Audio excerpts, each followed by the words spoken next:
The postseason is drawing near. What are some storylines we should be looking for when it comes to your San Antonio Spurs?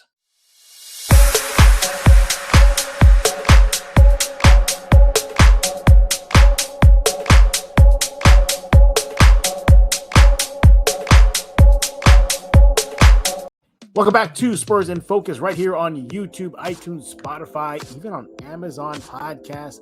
We are everywhere. You want to go subscribe ASAP, and don't forget about the Substack. It is completely free. Our guest is buying free subscriptions. It's in by 100 subscriptions right now. All you got to do is click subscribe, and he's got your back. So make sure you do that in just a few minutes once we're done here on Spurs in Focus. By the way, my name is Jeff Garcia, longtime Spurs writer in San Antonio. What are we talking about today? We're going to get into all the nitty-gritty later this week. We're a long way before the Spurs game 1 starts, right?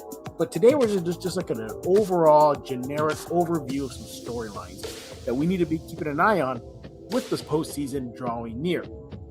And there's so many, from the youth, Mitch, the list goes on and on. We're going to try to whittle it down to 4. I'm going to pick 2. Our guest is going to pick 2. And if it's a Monday, you know what that means, right? That means Matt Guzman with Spurs on Sports Illustrated. It is Mondays with Matt right here. Matt, welcome back. Hey, yeah, thanks for having me. Glad to be back on a Monday. Yeah, by the way, I think this is the first official audio-only show here at Spurs in Focus, so we'll see how that goes. Yeah, by the way, everybody, sorry about that. Due to some scheduling conflicts, myself and Matt couldn't do a video for Monday, but we are here nonetheless. Matt, again, thank you for taking time out of your busy schedule to join us here. But let's dive into it. And there's so many storylines going into this postseason. And the drought's over. I believe Victor, after the game versus Dallas, said the team is ready. He's eager for some high-stake games. Kick us off, Matt. In your list of 2 things, storylines, what's number 1 on your list? I mean, I think I have to go with the obvious, right? You know, it kind of feels like ever since, you know, at the start of the season, it was a lot of, you know, what is this team going to look like if Victor is healthy, right? Because you head into the year and obviously he's recovering from that blood clot. He's ready to get going. I mean, and he looked great. You know, that first game of the season, he killed the Mavericks, torched them. Yeah. You know, and it was this whole thing. And then it was more of, you know, is this going to hold? You know, he deals with the calf strain in late November, and it's like, okay, let's hope this isn't a persistent issue. And then he actually stays really healthy throughout the rest of the year. You know, and so I think it kind of shifted from, you know, what does this team look like with a healthy Victor to, you know, how legit is this team? And then by the time they hit that rodeo road trip and, you know, they're the perfect February and they're losing 3 games in 30 attempts, like, you know, at that point it becomes, what is this team capable of? Right. And I think that's kind of the biggest thing is just, you know, this is a team that has never been to the playoffs. Victor has never been to the playoffs. Steph Castle has never seen playoff basketball, you know, and so that's, to me, the biggest storyline atop the list is just, you know, will their lack of experience come back to haunt them? Yeah. Or, you know, are they already too good? And are they already at a point where, you know, they can handle that physicality, they can handle the added pressure. And I think that's kind of the biggest thing that I'm going to look for. And I think you'll be able to see it right from game 1, you know, because it doesn't matter who you're playing or where you're playing. Yeah. No, yeah. I mean, it doesn't matter who you're playing or where. Yeah. You know, that intensity is going to be there. And if they can handle it from the jump, I think that they'll be pretty good. Or as Victor would say, screw it. You know, I think that's the mentality this young team has, is screw it. We don't have any pressure on us to perform because, first of all, they were supposed to be at 62 wins as of this recording.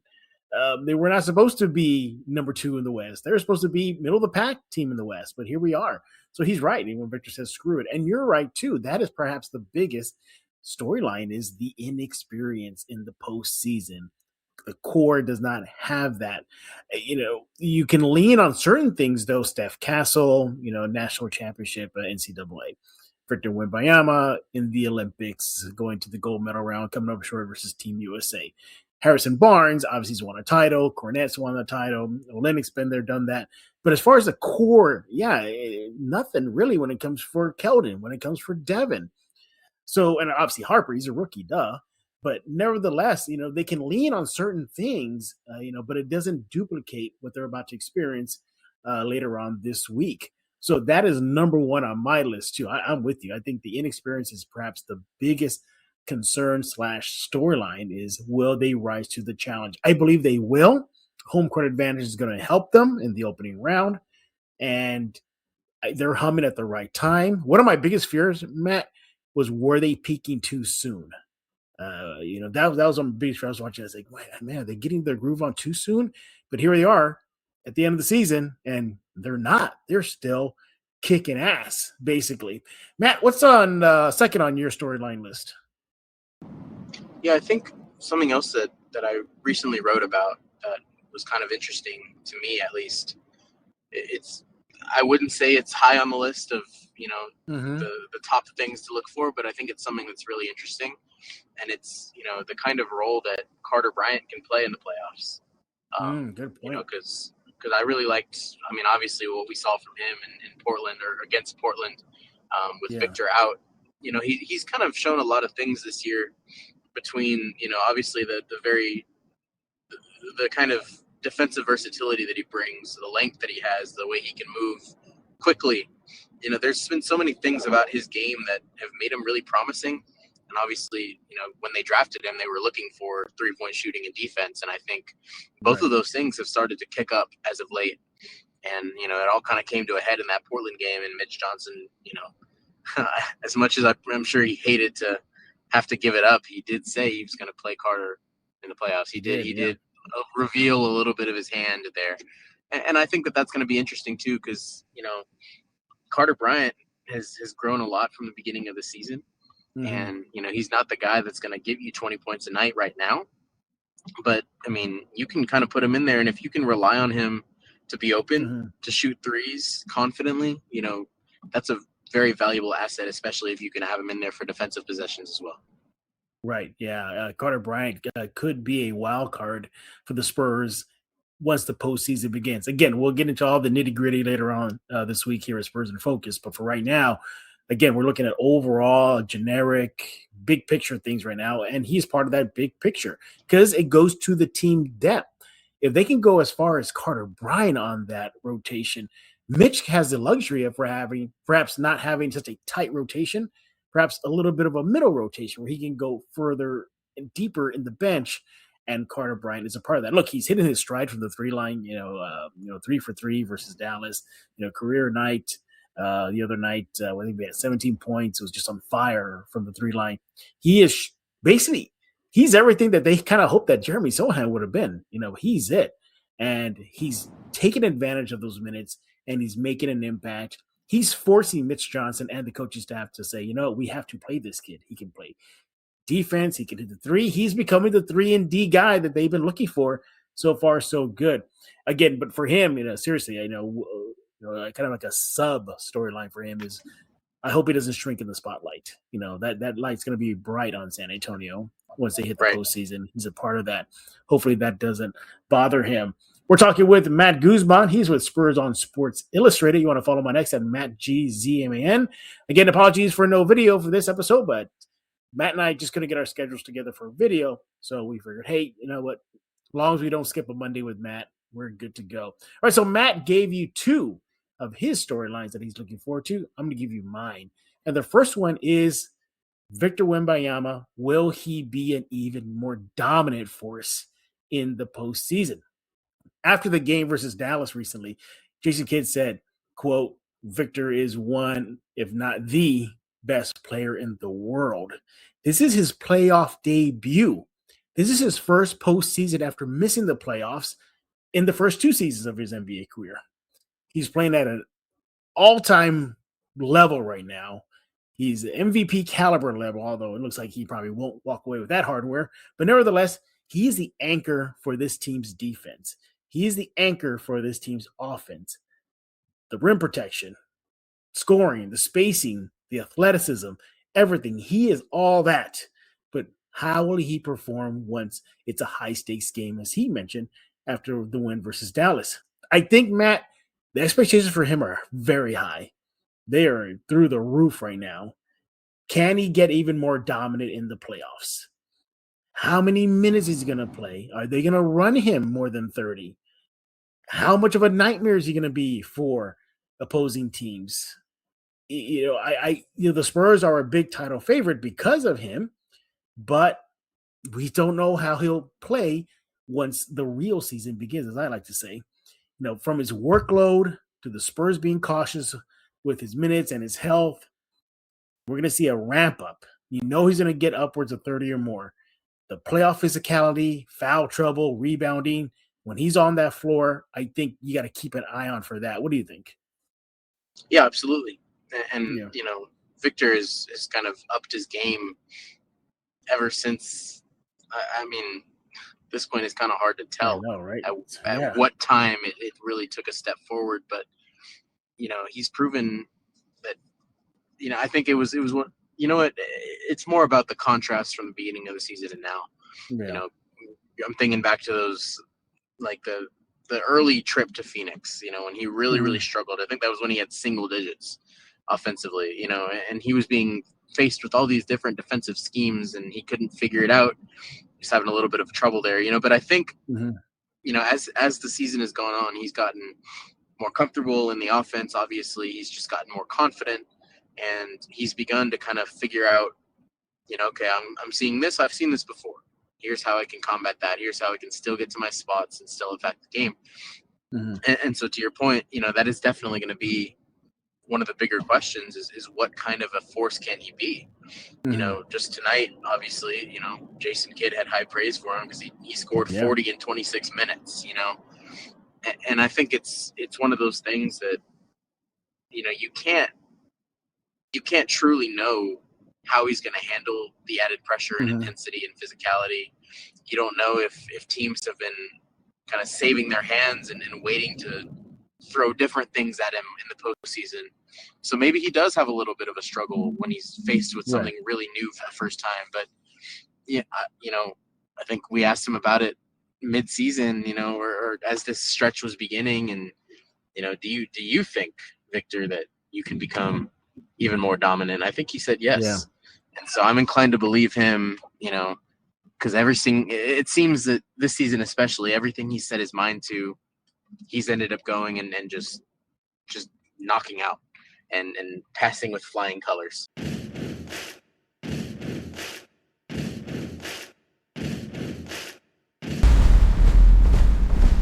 Subscribe to Spurs in Focus. Resistance is futile. Yeah, and the spotlight is going to be on him. He's pretty much, if not already, the face of the NBA. And if he crashes and burns in the first round, second round, all eyes are going to be in him. But at the same time, if he leads this team to at minimum, in my opinion, the Western Conference Finals, I think that bodes well for him and his status as perhaps the guy of the NBA. So, yeah, I think a lot of spotlights are going to be on number one once the real season begins in a few short days. And a second storyline that I'm looking at right now, and it kind of ties into what you were talking about right now with Victor and dealing with the physicality and the foul trouble and whatnot, is the supporting cast. Just how good depth-wise the other players are going to step up should Victor get in foul trouble. Knock on wood, he doesn't get hurt, but if that does happen, how are they going to step up? How will Castle step up in his first postseason debut? What about Devin? What about Keldon?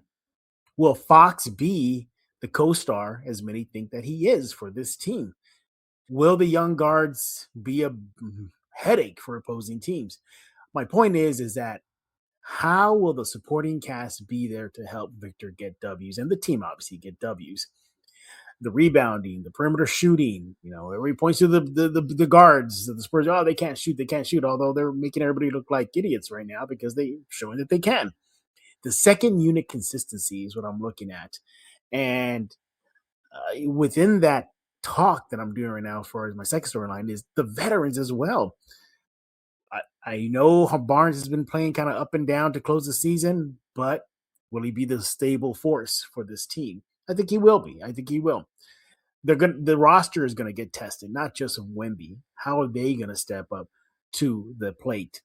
So I think it is exciting. Victor looks like he's ready. He said after the Dallas win that he feels the team is ready. But it's a fast rise. hopefully that fast rise for the team doesn't mean a fast fall from their perch. So I'm looking at the supporting cast. Carter Bryant, as you mentioned, De'Aaron Fox especially, and I think of anybody in the supporting cast would have a lot of eyes on would be De'Aaron Fox. I think he's the highest paid player, I believe, or if not the second behind Vassell. The point is, he's one of the highest paid players. Is he going to step up in that role and deliver? What do you think about that? Yeah, I mean, it's going to be huge because, and it's funny because with so much of the noise that's been on Victor and the 65 games that he's played, it's interesting too because, so much of the focus last couple games and weeks has been on Victor and, is he going to get his awards? Is he the MVP? What is that going to look like? And one of the bigger counter arguments against his MVP case, especially, was, the fact that he wasn't just dominating offensively. He's maybe averaging 5 or 6 fewer points than Shea or Jokic. He's not doing nearly as much individually, and that's because he hasn't had to. Like this team has been so good, and they had high expectations for themselves, right? But I don't even think they knew what they were going to get into this season. And it's just been because everything is clicking. Castle has taken a leap defensively, which is crazy to say after how good he was last year, but he's just completely made a big difference in so many games. To your point, Fox has seamlessly fit into this offense. And I think, you'd even find a lot of fans who are upset with him not scoring enough. But that's because he's been able to take a back seat to guys like Dylan Harper who have impacted winning. Julian Champagnie can score 30 points at times, and this team right now is averaging 8 players averaging double figures. And so that's going to be such a huge piece of how successful they can be in the postseason. I'm with you in that I think I really want to see what it looks like for Fox to take over late game situation, especially in the playoffs. He's the 2023 Clutch Player of the Year. I want to see what that looks like when it matters the most. And I also want to see what Victor does and how he's able to recognize situations where he should shoot the final shot and situations where he can rely on the many weapons around him to go and get a win. Yeah, exactly. And look, I have very minimal doubt that Fox is not going to step up to the plate. Recall everybody, yes, he's been to the playoffs with Sacramento, but it was, I believe, just a one series, and that was it. Is that enough for him to have an idea? Of course, he has probably, his one series with Sacramento is way more than what a majority of these younger players have, obviously. But is that going to be enough? But I'm, looking at Olynyk as well, Bismack, Plumlee, those guys to really be those in the locker room forces when the supporting cast, the younger players, maybe just are, getting blinded by the bright lights. Those guys have been there, done that. Hopefully they can be still stabilizing force. And I think those are huge X factors, the veterans, just how much wisdom they're going to impart to the young players, especially the young core, as they're about to step foot into their first playoff series. I mean, I'm excited. As Victor said after the Dallas game, he's excited to play high stakes games. It's going to be great. What about you, Matt? How are you feeling for the Spurs as they're about to get into the playoffs? I think I've been saying this a little bit to people around me. Like, I think it's become, in my mind at least, increasingly likely that they do win a first round series.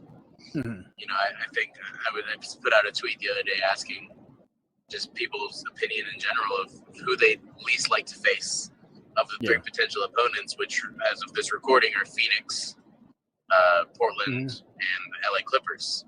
Right. And I think the consensus was people are a little scared of Phoenix, and I think for good reason. They've given the Suns, or they've given the Spurs a lot of trouble, and Victor specifically some trouble. But even with that, even with daunting opponents and having to go on the road for 2 straight games and being, I really do think that this team is learning to gel and learning to play with each other so well that I don't think it's going to matter. I don't think that this is a squad that will be rattled by added pressure and added eyes and added visibility, added media. I really don't think that. I think that they've figured out who they are, and then they are good enough to where they can rely on that and then lean back on that, as opposed to getting scared, or starting to change things when the intensity ramps up. Yeah. Look, they've had, again, pales in comparison, but they had a taste of that with the in-season tournament run they had, going all the way to the NBA Cup Finals, losing to New York. It's not the same, I get it, but hey, they can lean on that. They can lean on also the fact that they've beaten some of the big boys in the West, from the Thunder, obviously, beating Denver, beating some of the top teams, the Clippers and whatnot. So they go into this postseason with that type of vibe that, hey, we played these guys already. We've proven we can beat them. We've proven to the league that we can step up to the challenges and win. We've proven to the league and fans and watchers of the game, everything, that never count us out. They proved that over and over this season. They just got to carry that mentality over into the playoffs. And look, shock everybody, they're probably not going to win every playoff game. Oh no, not that, but you just want them to bend, not break. And so far this season, they haven't shown that they can break. They bended, but they haven't been broken. And I like that about this team. He is Matt Guzman with Spurs on Sports Illustrated. Again, due to some time constraints, we're not going to be able to do a nerd segment today, but nevertheless, it'll be back tomorrow, everybody. But Matt, you're ready to go for the playoffs. Coverage on your end is going to start soon. What do you got cooking for us? Yeah, like you mentioned, I'm back in town to finish out the regular season and that week of practices in between. But just full playoff coverage, whatever we can do. Yep. I had a great conversation with Victor. I guess I should say everyone in the media room had a great conversation with Victor. Yeah. About the 65-game rule now that he's eligible for awards. So that'll be interesting to see where he does fall in all that voting. And, I think this team is something Mitch Johnson was saying they found a good balance of celebrating individual accomplishments and keeping it within the context of their success and kind of leaning on each other. So I think it's, things could not be going better for these guys. And I'm really excited to see how they can fare in their first taste of real basketball. Yep. And that is just going to happen in just a few short days. It's almost here, everybody, when the real season begins. Once again, he is Matt Guzman with Spurs on Sports Illustrated.